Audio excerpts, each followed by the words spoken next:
Vous imaginez le degré de haine Prince Johnson qui regarde l'horrible spectacle en sirotant une bonne bière.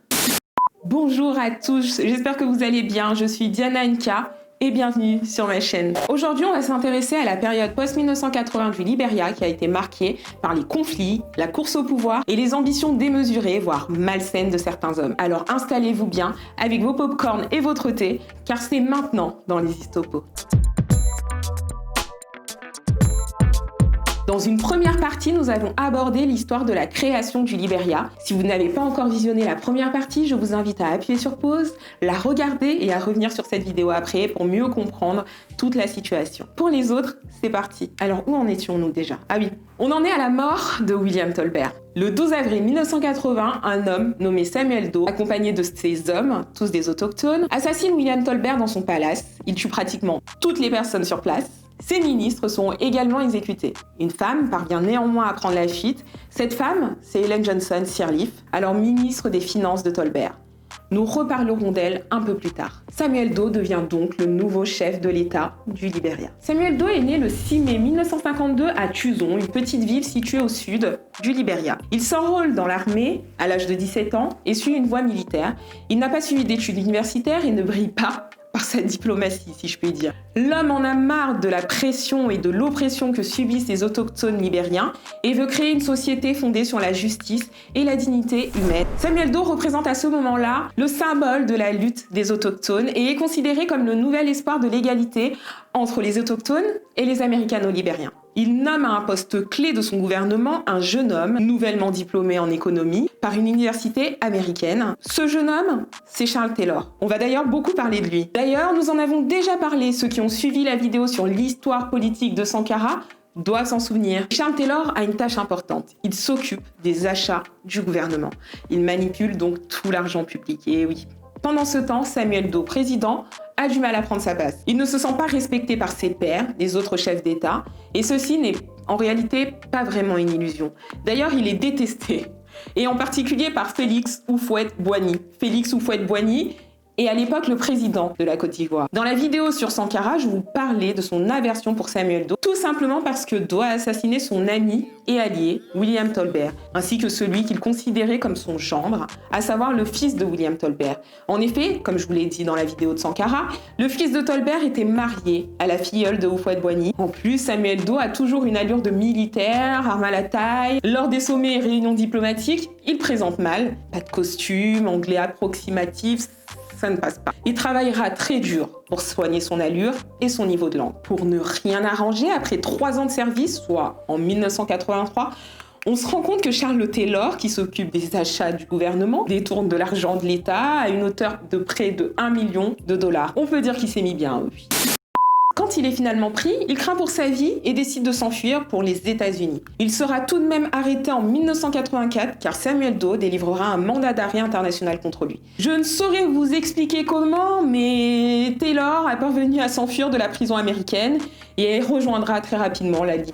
En 1985, Samuel Doe, qui veut redorer son image et en a marre qu'on ne le respecte pas, organisera alors des élections présidentielles en bonne et due forme, comme on dit, et ce sera l'occasion pour une femme de retourner au pays.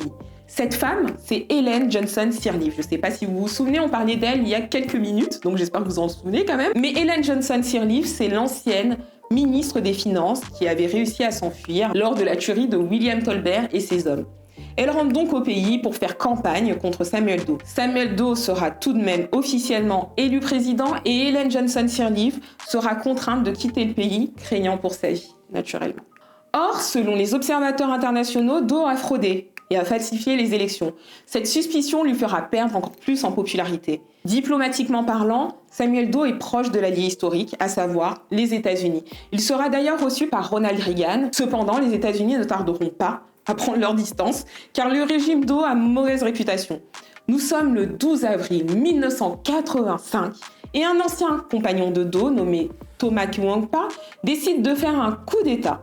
Et cet homme est pourtant un ancien compagnon de Samuel Doe, avec qui il a eu des divergences d'opinion à partir de 1983. Malheureusement pour Kuangpa et heureusement pour Doe, les troupes de ce dernier prennent finalement le dessus et le général Kuangpa et ses hommes sont capturés. Parmi les hommes de Kuangpa, un parvient à s'enfuir. Il s'agit d'un certain Prince Johnson, également autochtone. Nous reparlerons de lui un peu plus tard. Samuel Doe est fou de rage, tue atrocement Kuyonpa et ses hommes, mais il ne s'arrêtera pas là.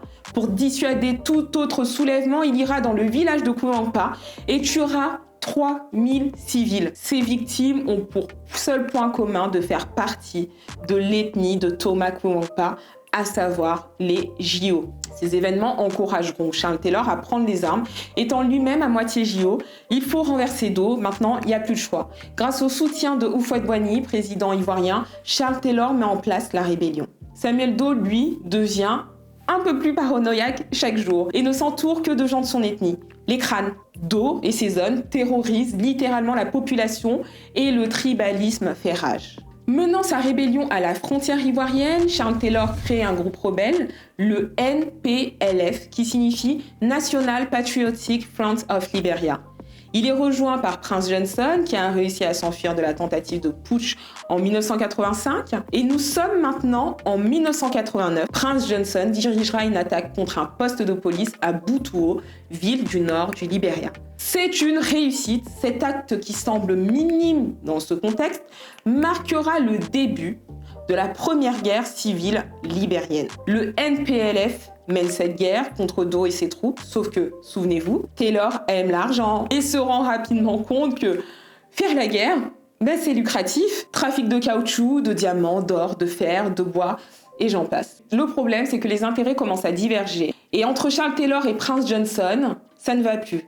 Johnson décide de se séparer du NPLF. Il crée alors son nouveau groupe rebelle, l'INPLF, qui signifie l'Independent National Patriotic Front of Liberia. En gros, il s'est pas trop foulé. S'ensuit alors une guerre entre les troupes de Samuel Doe, celle de Charles Taylor et celle de Prince Johnson. Le 30 juillet 1990, Prince Johnson prend le contrôle du Mamba Point, correspondant au quartier des ambassades.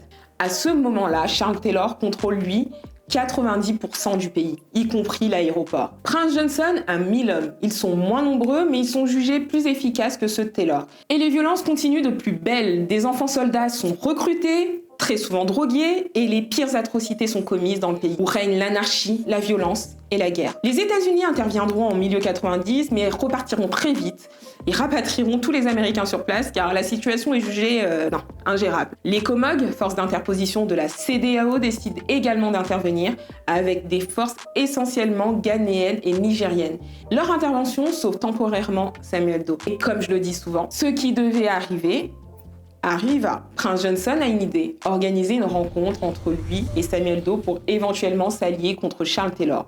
Il se donne rendez-vous le 9 septembre 1990 avec la présence de l'Ecomog et de la télévision libérienne. Doe arrive avec ses hommes. Prince Johnson ne tarde pas à arriver également, mais c'est en réalité un piège. Avec ses hommes, Prince Johnson tue tous les hommes de Doe qui sont sur place et capture celui qui est alors président. L'Ecomog n'a rien pu faire. Prenons une petite pause en fait pour se poser une question essentielle. À quoi servaient l'Ecomog sur place? Enfin bref. Doe est déshabillé et torturé. Cette torture est filmée. Doe sera finalement achevé sous les yeux de Prince Johnson qui regarde l'horrible spectacle en sirotant une bonne bière. Vous imaginez le degré de haine et de violence qui anime ces hommes-là? On pourrait penser que la mort de Doe marquerait la paix, mais en réalité, il n'en est rien. Les troupes de Taylor s'affrontent avec celles de Johnson et celles de Doe, qui continuent tout de même de se battre après sa mort. Et puis d'autres groupes se rajoutent, qui veulent le pouvoir, enfin bref. Le Libéria est totalement divisé et des milliers de morts sont comptés. Charles Taylor contrôle presque tout le pays et s'autoproclame chef d'État. Johnson a tué Samuel Doe et de ce fait s'autoproclame chef d'État. Or, aucun des deux n'est reconnu par la communauté internationale. C'est un dénommé Amos Sawyer qui est reconnu comme étant le chef d'État du pays, avec un régime de transition mis en place. Charles Taylor, fou de rage, étendra cette guerre jusqu'en Guinée, mais surtout en Sierra Leone. La guerre sierra-léonaise durera de 1991 à 2002. Et si la communauté internationale avait reconnu Taylor comme chef d'État en 90, cela aurait-il pu permettre d'éviter toute cette violence?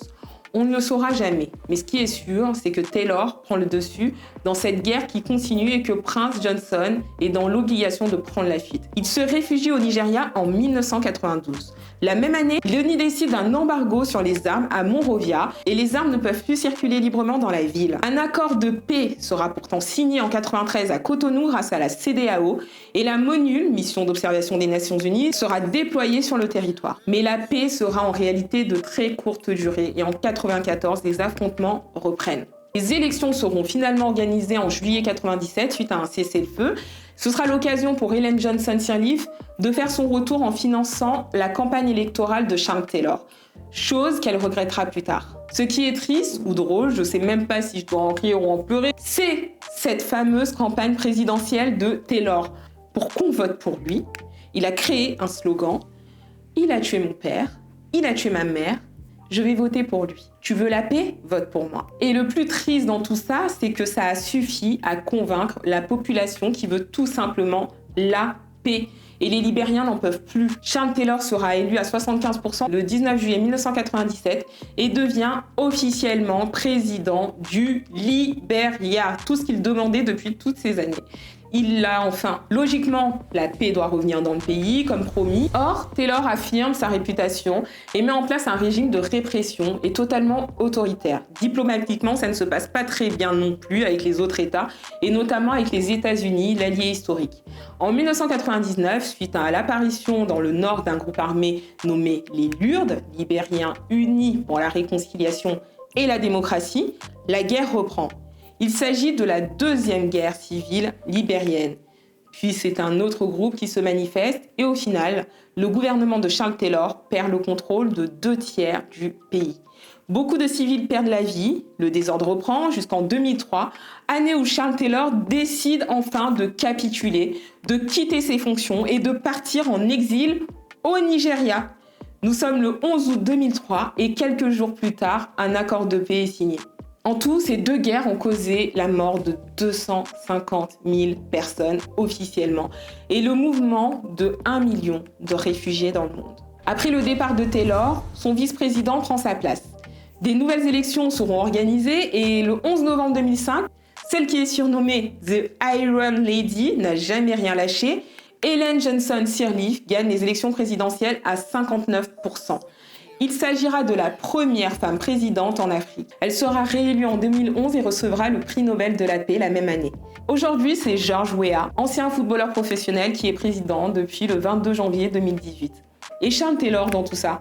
En 2012, l'homme alors âgé de 64 ans est condamné à 50 ans de prison par la justice internationale pour son rôle joué dans la guerre sierra-léonaise. Et Prince Johnson, il est finalement rentré au pays après le départ de Taylor et est sénateur depuis 2006. Libéria, qui aurait dû symboliser la liberté, a été pendant trop longtemps une terre de souffrance. Il s'agit bien entendu d'un résumé, il y a beaucoup d'autres choses à dire concernant le Libéria. Vous pourrez trouver quelques liens en barre d'infos afin d'étayer et approfondir un peu plus. Voilà, c'était la deuxième partie de l'histoire du Libéria. J'espère que vous avez aimé. N'hésitez pas à liker, commenter, partager, vous abonner. Mille merci à vous et à très vite pour une nouvelle Histopo.